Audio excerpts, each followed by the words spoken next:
Hello everyone, welcome to my YouTube channel.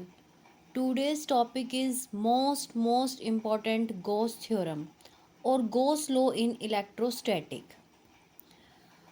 बहुत ज़्यादा important है, हर बार एग्ज़ाम में आता है गॉस थ्योरम और इससे रिलेटेड क्वेश्चन कंपटीशन एग्ज़ाम में भी बहुत बार पूछे जाते हैं। जो आज हम गॉस थ्योरम प्रूव करेंगे उसका फॉर्मूला बहुत ज़्यादा इम्पॉर्टेंट है। तो first of all, according to this theorem, the surface integral of electrostatic field E vector produced by any source over any closed surface S enclosing a volume V in vacuum, that is total electric flux over the closed surface S in vacuum, is 1 upon epsilon naught times the total charge Q contained inside S. क्या कहना चाह रहा है भाई? ये बोल रहा है, सबसे पहले इसकी रिप्रेजेंटेशन है फाई ई से। उसके बाद बोलना चाह रहा है सरफेस इंटीग्रल, ये जो मैंने इंटीग्रेशन का साइन लगाया है, नीचे एस लिखा है, that is surface integral of electrostatic field E vector, और जो मैंने सोर्स या सरफेस कंसिडर किया है यहाँ पे डी एस इंटू में डी एस, ये बराबर आता है हमारा क्यू अपॉन में एप्सिलॉन नॉट टाइम्स। डेफिनेशन में भी यही बोला है हमारा कि total electric flux over the closed surface S in vacuum is 1 upon epsilon not times the total charge. तो क्या बनेगा? क्यू अपॉन में एप्सिलॉन नॉट। हमें बेसिकली क्या करना है, इस चीज़ को प्रूव करना है कि क्या एक्चुअल में ये इसके इक्वल आता है। Now the charge inside S may be point charge or even continuous charge distribution.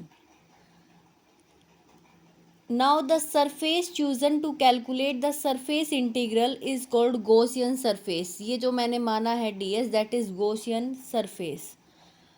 Now proof of Gauss theorem. अब इसको जब हम प्रूव करेंगे तो suppose an isolated positive point charge Q is situated at center O at any point P on the surface of the sphere. ये spare consider किया, यहाँ पर प्लस क्यू चार्ज है, सेंटर O है, इसकी रेडियस है, इसका ds क्या माना है? गॉसियन सरफेस माना है। और सबसे इम्पॉर्टेंट चीज़ क्या है गॉस थ्योरम की?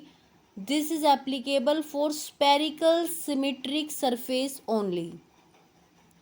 Now according to Coulomb's law, electric field intensity at any point P on the surface of the sphere is E vector is equal to Q upon 4 pi epsilon naught R cap upon में R square, where R cap is unit vector directed from O to P. O to P बात कर रहा है ये, ठीक है। यहाँ पे point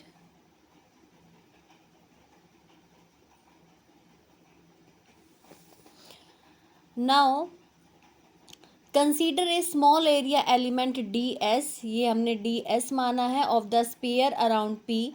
let it be represented by the vector D S vector is equal to N cap D S, where N cap is unit vector along outdrawn normal to the area element.